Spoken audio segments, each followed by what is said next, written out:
everybody, it's me, Mrs. Miller. Today is Tuesday, April 14, and I found another old book. This one's called Stories for Little Folks. It was published in 1941. That's probably the same age as some of your grandparents, maybe even great-grandparents. But anyway, these stories are really cute, and I hope you enjoy this one as much as I do. I think there's 3 stories in this book, so I'll just read the first one. It's called Three Little Gray Squirrels.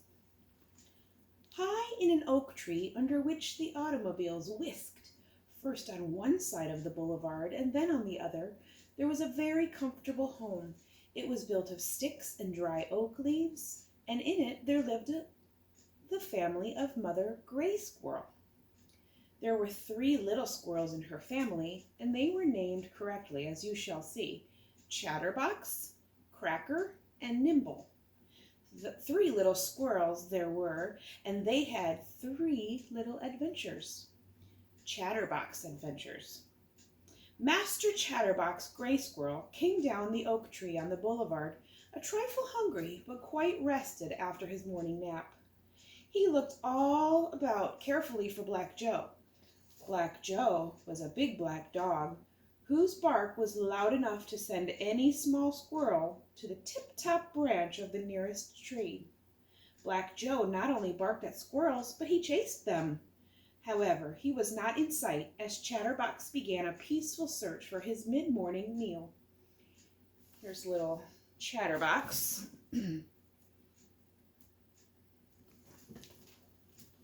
He made quick little runs here and there until he remembered the sunflowers by the fence near the Perkins garage. Their seeds were ripe. He ate a few as an appetizer, just as you have orange juice for breakfast or soup for dinner. He found a number of acorns that had collected in the Perkins children's sandbox under the tree. He was so very busy that he did not see Black Joe as he came sniffing around a corner of the house looking for squirrels to chase. But Black Joe saw Chatterbox. He gave a great big loud gruff bark, and he started after Chatterbox pell-mell. When Chatterbox heard that bark, he didn't stop for anything. He just scooted. Over the side of the sandbox he went, across the Perkins lawn, across the boulevard, and just before Black Joe caught up with him, he reached the biggest oak tree on the boulevard. And before you could blink your eyes, he was up the trunk, and out onto a high branch. His heart was going whirr like a pinwheel when you poke it out the car window. Here's Black Joe and Chatterbox. He sat quite still for a few minutes listening to his heart, and down underneath him Black Joe leaped and barked. Suddenly Chatterbox began to feel brave, sitting so safely up there on his high branch. After all, Black Joe had chased him before and hadn't caught him. So from his safe branch he began to scold Black Joe noisily. He was so noisy, in fact, that Mrs. Perkins peeked out of her upstairs window to see what was happening. He and Black Joe together did make a dreadful disturbance. Now Chatterbox felt brave indeed, making so much noise that way. He began to circle down and around the tree trunk in narrow sloping turns, down and around, chattering, chattering, chattering. Black Joe watched him steadily. The farther down he crept, the more quiet Black Joe became. He even stopped barking. Down circled Chatterbox until Black Joe could almost touch him. There he stopped, his head down, his tail swung over his back, quiet at last. You would have thought that he and Blackjack were made of colored stones. Whish, whish went 2 cars, but Black Joe and Chatterbox never moved. Then suddenly, a flash, a flying leap. Chatterbox was in the air right over Black Joe's back, on the ground. Off across the boulevard, Black Joe gave one of his great big loud gruff barks, and away he went after Chatterbox, throwing dirt and grass this way and that. Here he is flying over Blackjack, or whatever his name.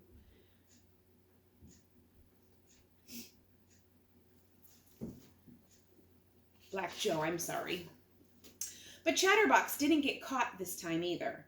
In a second, he was up another tree and out on its lowest branch when Black Joe hurled himself up its side. Then they began all over again, over and over until Black Joe would scarcely follow Chatterbox from one tree to another. At last, Black Joe decided to take a very short nap. Just close one eye, you understand. But presently, both eyes closed. He was very tired. Then Master Chatterbox Gray Squirrel slipped down the other side of the tree and scampered away to see what Cracker and Nimble were doing and maybe take a wink or two, just like Black Joe. And so it was that Chatterbox decided never again to be afraid of a dog, and Black Joe decided never again to chase a squirrel, because there wasn't any use anyway, and he never did again, except sometimes in his dreams. The next little story is Cracker's adventure. Cracker is Chatterbox's brother. Cracker was very fond of nuts. Of course, all squirrels like nuts, but Cracker was so very fond of them that he used to go up on the Perkins porch and tap on their window for them to come and feed him long before Chatterbox and Nimble would even come as far as the bottom step. Bill Perkins would call Cracker with a clucking noise, the way you cluck get up to a horse, like. Cracker would come and reach out his tiny paw and take a nut from Bill's hand. They were great friends. One day, Bill and Mrs. Perkins were sitting in the red porch swing. Mrs. Perkins was mending Priscilla Perkins' stocking. There was a boy sitting on the Perkins step, and it looked to Cracker as if this would be a very good time to get one of two of those sweet, juicy hickory nuts that Grandpa Perkins had brought into town from his farm only last week. So Cracker came in short spurts towards the house. He stopped at the spirea bush at the corner by the driveway and looked at the boy who was talking to Mrs. Perkins. The boy had a square bag with letters on it over his shoulder. Cracker wondered if there were nuts in it. The boy stood up and said to Mrs. Perkins, "Thank you. I'll bring the magazine every Tuesday." Forgot to show you Cracker's picture here, knocking on the window. Do you guys ever have a squirrel come knocking on your window or door looking for nuts? Here's the little boy that brought the mail. Just then, he saw Cracker and started down the steps. He reached down to the ground and picked up a stone. Cracker didn't know anything about boys and stones. He sat very still like a beautiful brownish-gray capital L, his paws held close to his straight little body and his tail spread flat behind him on the ground. He looked very cunning. He didn't even move when the boy lifted his arm to throw. He heard Bill Perkins say sharply, "Don't do that." Cracker wondered what the boy was going to do. "Take some nuts out of the mailbox," Bill said. "Maybe you can get him to come." "Come?" the little boy said like it was a question. He didn't know what Bill meant. Bill slipped his hand into the mailbox and pulled out some nuts. "Tap on the step," he said, "and cluck like this." Bill demonstrated the clucking noise. The boy did as he was told. His face was very red. Cracker came a little nearer. The boy clucked again and tapped with the nut. Cracker ran a little farther and arrived at the bottom step. Then he climbed up and on up. The boy's face grew redder and redder, and he was breathing fast. Cracker put out his tiny paw and took a nut from the boy. The boy laughed, and his eyes shone. "Tap with another nut," said Bill, "and put it on your shoulder." So the boy tapped with another nut and then put it on his shoulder. Then Cracker came creeping up over a blue checkered sock, up over brown corduroy trousers, up a red and blue sweater, and up onto the boy's shoulder. And he took the nut.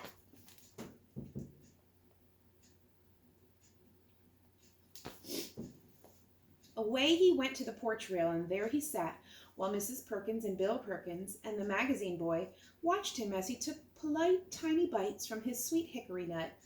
"Oh," said the boy, "do you suppose I could train the squirrels around my house to do that?" "Of course," said Bill. "You just have to be patient and give them lots of time."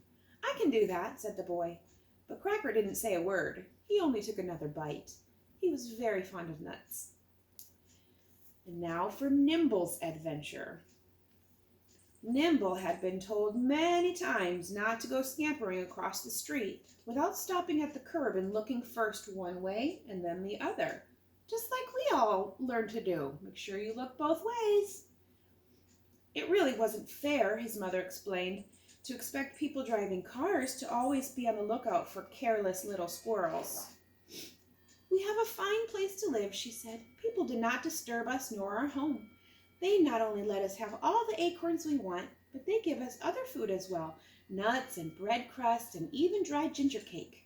We can at least be considerate and not rush carelessly into the street when motorists are passing by. Now, Nimble quite agreed with this, but this small squirrel was correctly named Nimble. It was just Nimble, and that's all there was to it.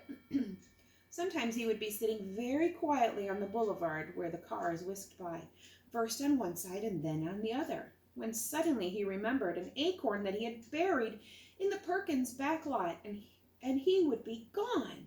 Oh, ever so much faster than you could think he would be gone, really, before he knew it himself. It was a bad habit. Several times cars had just avoided hitting him, but he couldn't seem to remember. One bright sunny afternoon, he was sitting on the sidewalk near the Perkins Spirea when he spied Cracker and Chatterbox playing leap branch into the largest oak tree on the boulevard. There they are, playing leap tree, or leap branch. Away he went, off across the parkway, up to the curb, into the street, and right into the wheels of a great big truck. No time to stop, no time to think. There was only one thing to do, and Nimble did it. He sprang right onto the spokes of the wheel, and there he clung. Round and round and round went the wheel. Round and round and round went dizzy little Nimble. Poor Nimble. He wondered how far this truck was going, maybe to Texas or San Francisco or China. He remembered what his mother had said about being considerate, and he wished very much that he had considered a bit before he had started this time. Round and round, whatever would become of him? Presently he found the whole world wasn't going around so fast. Then at last, hardly at all. He couldn't tell which was sky and which was ground, but he let go anyway, and he went rolling and scrambling until finally he went right over the curb and onto the grassy strip along the boulevard. Look at that poor little silly squirrel. He lay there for a few minutes trying to figure out whether he had flown straight into the sky or whether he was still on Earth, and if he was still on Earth, where on Earth was he? He was mighty thankful, I can tell you, when he found out it wasn't Texas or San Francisco or China, but that it was 3 blocks up the street where the stop and go signal hung. My, wasn't he glad it was red instead of green at that moment. So he picked himself up and started out home, just as nimble as ever, but ever so much more considerate. The end. Did you like that one? I thought it was kind of funny. I'll read the next story next time. It's called Billy Lee Buys a Teacup. See you later.